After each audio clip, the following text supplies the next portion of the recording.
না জায়েজ মাজারে মানত করা যাবে না।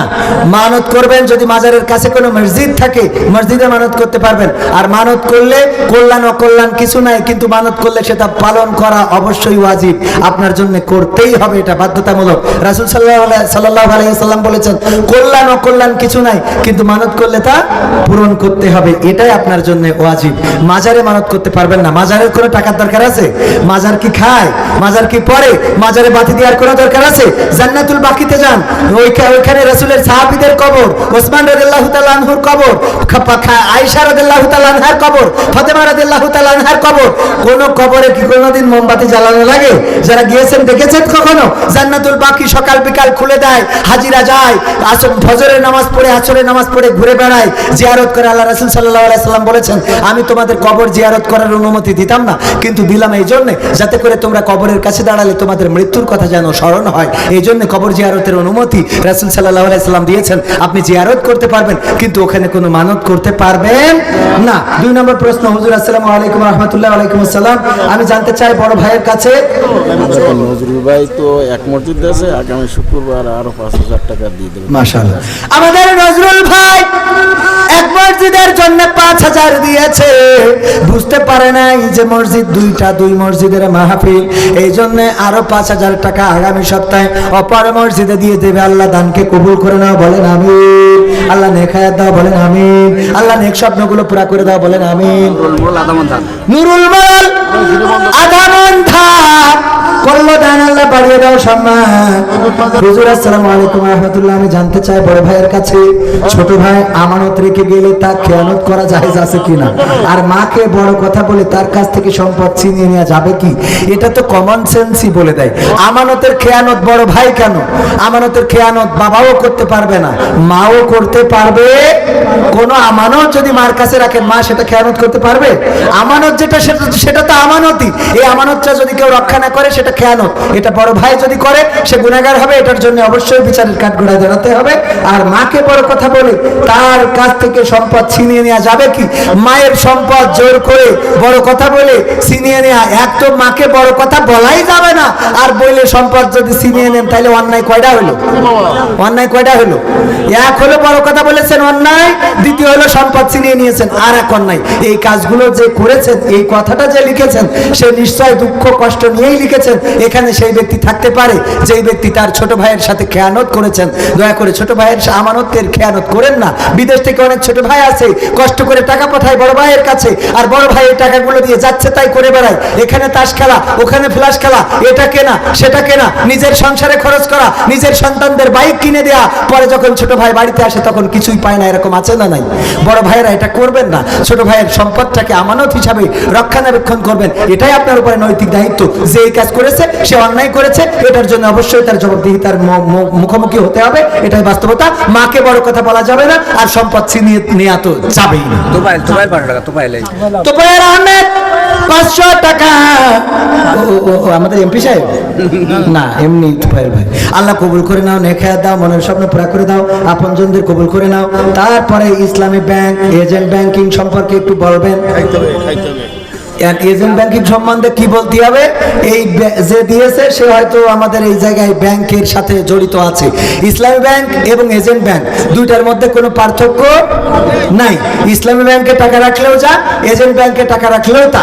এজেন্ট ব্যাংকে টাকা রাখার সময় অবশ্যই আপনি নিশ্চিত করে বের হবেন যে আপনার টাকাটা জমা হয়েছে কিনা।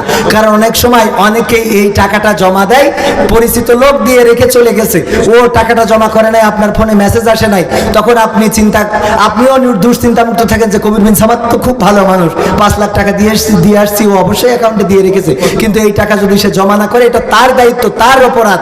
কিন্তু ব্যাংকের কোনো ত্রুটি নাই। ব্যাংকের যে ফ্যাসিলিটি, এজেন্ট ব্যাংকেও যা, ইসলামী ব্যাংকেও তা। কথাটা কি মনে থাকবে? সুতরাং আপনাদের আশেপাশে এজেন্ট ব্যাংক যদি থাকে, সেখানে দুশ্চিন্তামুক্ত নিশ্চিন্তে অ্যাকাউন্ট করতে পারেন, কোনো অসুবিধা নেই। অভিভাবক ছাড়া পালিয়ে বিয়ে করা কি জায়েজ? অভিভাবক ছাড়া পালিয়ে বিয়ে করা যাবে না। অভিভাবক যে বিয়েতে নাই সে বিয়ের বৈধতাও নাই।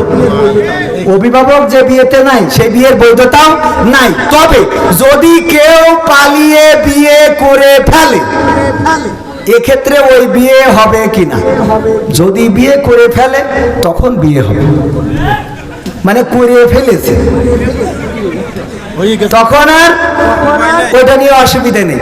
কিন্তু যদি আপনি জায়েজ না জায়েজ নিয়ে, যেমন একজন বলতেছে একটা হোটেলে গেলাম ভাত খাবো, মুরগির গোশ আছে, গরুর গোশ নাই, তো মুরগির গোশ আমি সেখানে যেয়ে নীরবে খাইতে পারবো, মানে নিশ্চিন্তে খাইতে পারবো কিনা? মুসলমান রেস্টুরেন্ট হইলে নিশ্চিন্তে খাবেন, অসুবিধা নেই।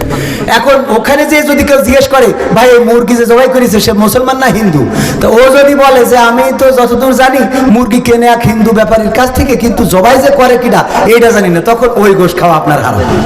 কথা কি বোঝা গেছে? তার মানে আপনি যদি চুপচাপ খেয়ে আসতেন ওই বনি ইসরাইলদের মতো, যে যদি আপনি জিজ্ঞাসা তো না করতেন তাহলে গরু নিয়ে এত ক্রিটিক্যাল হতো না। বিষয়টা কি বোঝা গেছে? তোমরা একটা গরু কুরবানি করো, গরুটা কেমন বয়সের হবে? মাঝারি বয়সের। কেমন কালারের হবে? এই কালারের। কেমন হবে? জাদিয়া কালার। মানে বারবার আবার জিজ্ঞেস করো, আবার জিজ্ঞেস করো, জটিল এত হয়ে গেল যে আর গরু মিল করা যাচ্ছে। এই জন্য রাসূল সাল্লাল্লাহু আলাইহি সাল্লাম বলেছেন যে তোমরা বেশি পেঁচাইও না, যে ব্যাপারে আল্লাহ চুপ থেকেছে তোমরা সে ব্যাপারে চুপ থাকো। এই জন্য যদি কেউ বেকায়দা আবেগে পড়ে, বিপদে পড়ে, মুসিবতে পড়ে, অথবা কোনো কারণে বিয়ে করেই ফেলে, তাহলে সে বিয়ে জায়েজ হয়ে যাবে, এই বিয়ে নিয়ে আর কোনো সমস্যা নেই। কিন্তু অভিভাবক ছাড়া পালিয়ে বিয়ে করা যদি জায়েজ না জায়েজ জেনে নিয়ে করতে চান তাহলে না জায়েজ। কথা কি বোঝা গেছে? হুজুর অনলাইনে জুয়া খেলায় যে তার টাকা দান করলে কি সওয়াব হবে নাকি পাপ হবে?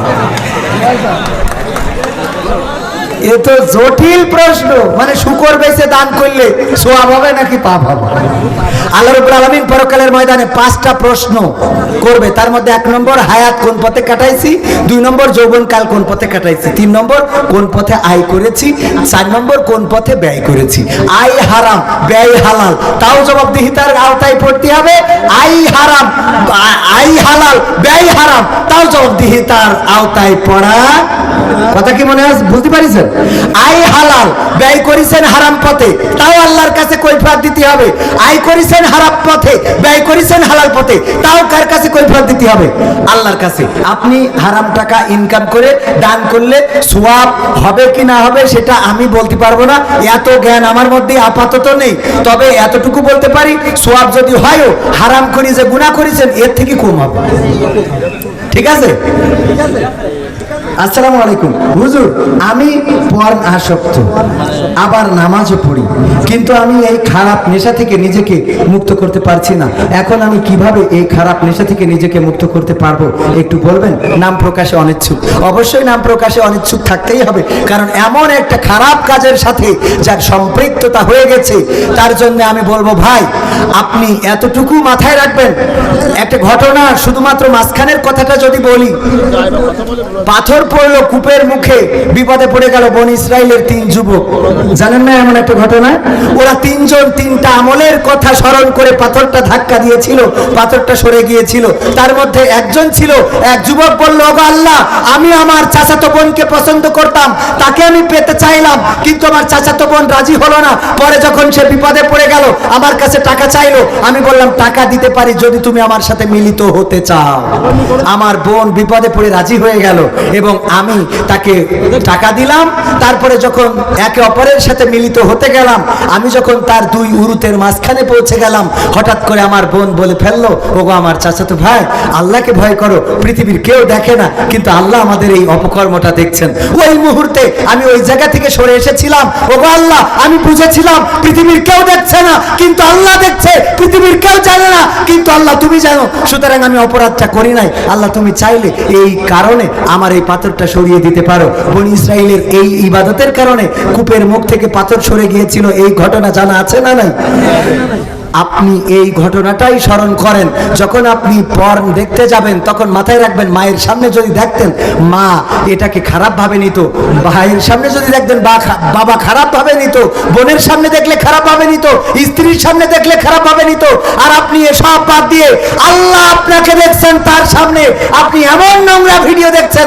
আপনার কি এটা মনে হয় না যে আল্লাহ কষ্ট পাচ্ছেন, আল্লাহ আপনার পরে অখুশি হবেন, আল্লাহ নারাজ হবেন, আল্লাহ আপনার উপরে লানত করবেন, আল্লাহ আপনার আপনার উপরে নাখোশ হয়ে যাবেন। এটা কি মনে হয় না ভাই? নামাজের জন্য উজু করে নামাজে পড়বেন, সিজদায় চলে যাবেন, মনে এতটুকু মনে রাখবেন আল্লাহ রাব্বুল আলামিন আপনাকে সব সময় সর্বাবস্থায় দেখছেন। মাথায় রাখবেন, আপনি যে ভিডিওটা দেখছেন ওই ভিডিও দেখতে দেখতে মালাকুল মাউত এসে জানটা নিয়ে যেতে পারে।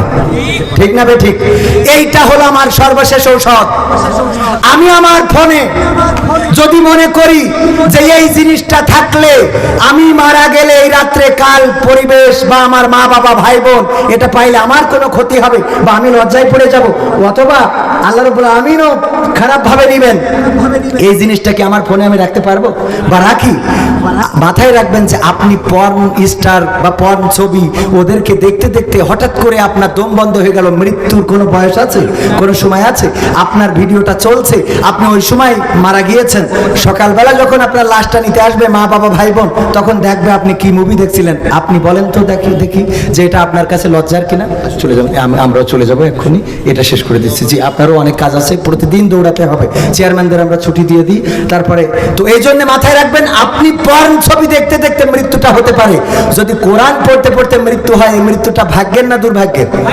আর পর্ন দেখতে দেখতে যদি মারা যান, এই চিন্তাটা মাথায় রাখবেন। মৃত্যুর চিন্তা মাথায় থাকলে আর অন্তত পর্ন দেখার কথা মনে থাকবে না। এই আসক্তি থেকে দূরে থাকার একটাই পথ, সেটা হলো মৃত্যুর কথা মনে রাখা। বর্তমান বিয়েতে যে মোটা অঙ্কের দেনমোহর ধার্য করা হয়, কিন্তু অধিকাংশ ক্ষেত্রে সেটা পরিশোধ করা হয় না। আমার প্রশ্ন হলো, দেনমোহর পরিশোধ না করে কি স্ত্রীর সাথে মেলামেশা করা যাবে? স্ত্রীর সাথে যদি দেনমোহর পরিশোধ করে না করে মেলামেশা করে, এটা জেনার গুনাহ হবে। সুতরাং কি করবেন? যদি দেনমোহর অনেক বড় অঙ্কের ধার্য করে, আপনি বলবেন যে আমি এই বিয়েতে রাজি না, কারণ এত বড় দেনমোহর পরিশোধ করার সৌভাগ্য আমার হয় নাই। যদি টাকা থাকে, যে পরিমাণ অ্যাবিলিটি আছে, সেই অ্যাবিলিটি দিয়ে দেনমোহরটা আপনি দিয়ে দিবেন। আপনার যতটুকু আছে ততটুকু আপনি স্ত্রীকে বুঝিয়ে দিবেন। দেনমোহর ধরেছে ধরেন 1 লাখ টাকা, বাড়িতে আপনার একটা গরু পোষা আছে, এসে বাসর রাতেই বললেন যে আমার এই গরুটা আমি আজকে তোমাকে দিয়ে দিলাম, আমার তো নগদ টাকা নাই, এই গরুটা সম্বল, এই গরুটার বদলে তুমি আমার দেনমোহরটা মাফ করে দাও। মাফটা চেয়ে নি, মাপ আপনি কিন্তু শুধু মাপ চাইলেন না, মানে কোনো না কোনো পণ্যটাকে দিয়ে দিলেন, দিয়ে আপনি দেনমোহরের টাকা শোধ করলেন। অন্তত এতটুকু হলেও করবেন। আর তা না হলে স্ত্রীরা যদি খালে